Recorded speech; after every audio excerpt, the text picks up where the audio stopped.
और राष्ट्रीय भावना से ओतप्रोत अपना व्यक्तित्व दिखाते हुए और सेना की सफलता और कुशलता के लिए जगह जगह प्रार्थनाएं भी की।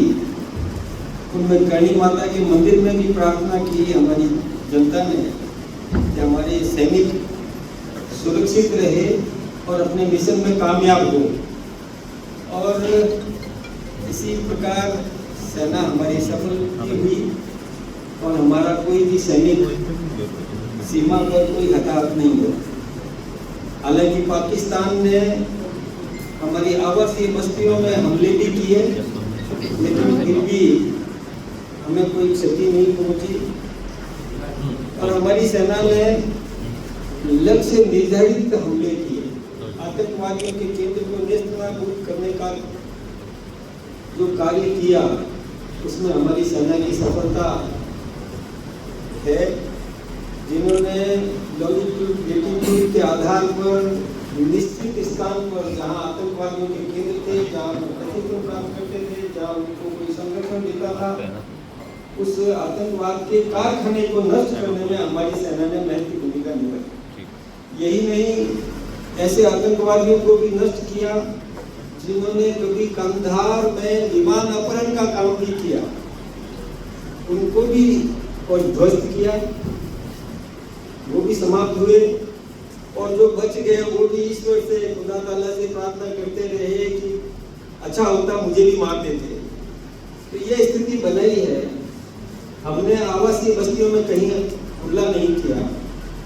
यहाँ तक कि पाकिस्तान गैर जवाबदार देश है जिसने अपने एयरबेस से सामान्य यात्रियों की हवाई यात्राएं उन्होंने चालू करवाई और उसकी आड़ में उन्होंने और युद्ध विमान निकाले।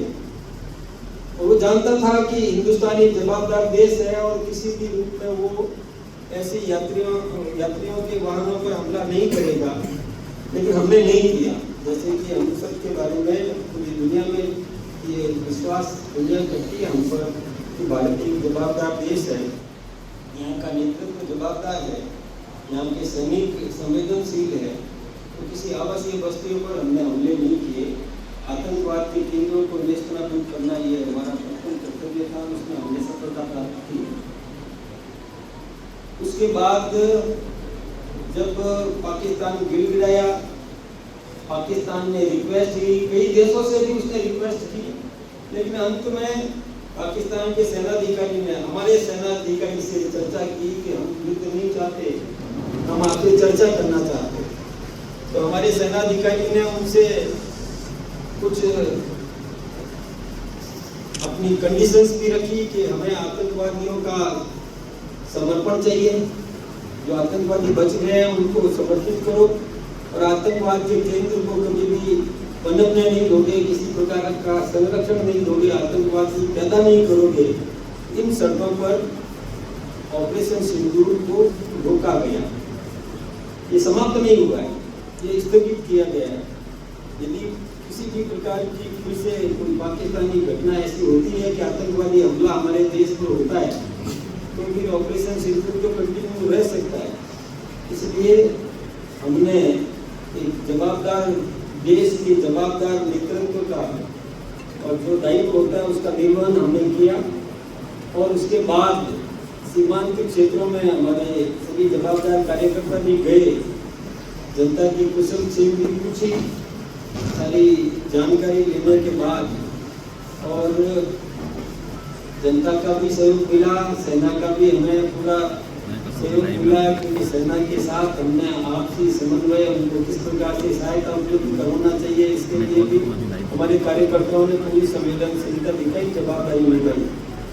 अब हमारे प्रधानमंत्री जी इस क्षेत्र में आ रहे हैं तो जनता में अपार उत्साह, जैसा कि हमको देखने को मिल रहा है। व्यवस्थाएं छोटी पड़ रही है, हम उस व्यवस्था का विस्तार भी कर रहे हैं और बड़ी संख्या में यहाँ पर इस क्षेत्र के नागरिक पहुँचेंगे और वो सब हमारे प्रधानमंत्री जी के मुखारबिंद से और मार्गदर्शन प्राप्त करना चाहते हैं, तो वो अवसर हमको मिलेगा। आप सबका भी और अभिनंदन है, आप सब पधारे हैं, आपका स्वागत है। हम चाहेंगे कि ये लोकतंत्र का चौथा स्तंभ जिसको मीडिया कहा जाता है, यह देश में सबकी सुनता है और सबको खबर पहुंचाने का दायित्व भी निभाता है। तो आप भी राष्ट्रीय चरित्र युक्त वातावरण बनाने में भूमिका निभाएं। हमने भी पूरी प्रयास किया कि तिरंगा यात्रा निकाली, सिंदूर यात्रा भी हम निकाल रहे हैं। तिरंगा यात्रा का भी जन समर्थन जोरदार मिल रहा है। हम चाहते हैं कि पक्ष में भी राष्ट्रभक्ति हो, विपक्ष में भी राष्ट्रभक्ति हो। इसलिए हमने जो तिरंगा यात्रा निकाली, इसमें कोई बीजेपी का झंडा नहीं रखा, बीजेपी का बैनर नहीं रखा, बीजेपी का नारा नहीं रखा। हमने सर्वदलीय ये प्रयास किया। तो हम चाहते हैं कि लोकतंत्र की सफलता तभी है कि पक्ष भी राष्ट्रभक्त बने, विपक्ष भी राष्ट्रभक्त बने। ये राष्ट्रभक्ति से ओतप्रोत वातावरण देश में बनाने के लिए हमने तिरंगा यात्रा निकाली, हमारी बहनों ने सिंदूर यात्रा निकाली और ये सारा अभियान चल रहा है। तो इसमें आपकी भी भूमिका की हम सराहना करते हैं। आपका बहुत बहुत अभिनंदन, बहुत बहुत धन्यवाद।